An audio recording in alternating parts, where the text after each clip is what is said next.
یہ وہ وادی ہے کہ جہاں امیر و غریب سب اپنے رب کو راضی کرنے کے لیے اس کے حضور زمین پر لیٹے ہوئے ہیں اور اللہ تبارک و تعالیٰ سے لبیک لبیک اللہم لبیک لبیک لا شریک لک لبیک ان الحمد والنعمت لک والملک اس کے حضور حاضری درود پاکی کے دل چھاڑتا ہے، دعائیں مانگ رہے ہیں، آرام کر رہے ہیں، تہجد کے ٹائم الحمدللہ ہم بھی ان کے اندر آج اپنے حقوق اللہ کی بخشش کروائی، گناہوں کی بخشش کروانے کے بعد آج ہم اب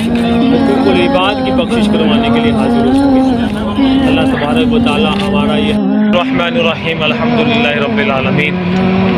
تقریباً تہجد کا ٹائم ہے اور ہم وقوف مزدلفہ کو قرب مینا کی طرف کرنے کے لیے جا رہے ہیں۔ مطلب رات کو ہم نے مشعر الحرام کے قریب قیام کیا اور وہاں سے وضو وغیرہ کرنے کے بعد اب ہم انشاءاللہ عز و جل مینا کے قریب جو ہم مزدلفہ کی حدود تک موجود ہے وہاں انشاءاللہ حاضری ہوتی ہے، وہاں پر نماز مغرب اور تہجد کی نماز ادا کریں گے۔ اللہ تبارک و تعالی ہمارا یہ حج کرنا حج قبول فرمائے، بلکہ اس حج کو حج مبرور فرمائے اور آئندہ ہر سال اللہ رب العزت یہ لمحات بار بار دیکھنا نصیب فرمائے۔ ہمارا یہ مختصر سا قافلہ انشاءاللہ عز و جل اب کچھ ہی لمحات کے بعد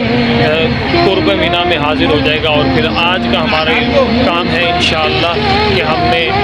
جمرات عقبہ کو کنکریاں مارنی ہے اور اس کے بعد پھر منڈی جا کر قربان کا جانور ذبح کرنے ہیں، اور قربان گاہ سے جانور ذبح کروانے کے بعد پھر حلق کی صورت ہے اور طواف زیارہ کا اگر کوئی سبیل بنی تو انشاءاللہ طواف زیارہ کی بھی نیت ہے۔ اللہ تبارک و تعالیٰ مزید معاملات جس طرح رب نے اپنی رحمتوں کا خاص کرم فرمایا وقوف عرفہ کے اندر اور دیگر وقوف مینا کے اندر اور دیگر حج کے ایام جو گزرے ہیں، اللہ تبارک و تعالیٰ نے بڑا کرم کیا۔ اللہ تعالیٰ مزید اس طرح ہی کرم فرماتا جائے گا تو ہم اللہ رب العزت کے یہ بندے انشاءاللہ جس طرح آج بخشش کے فرمانے لینے اور حقوق العباد ابھی تھوڑی دیر کے بعد جو وقوف مزدلفہ ہے اس میں معاف کروا کر اللہ کے حضور سرخرو ہو جائیں گے۔ ضع قلبك في كل مكان وتخيل أثر الإحسان أن تأتي بعطاء يديك كي تصنع فرحة إنسان،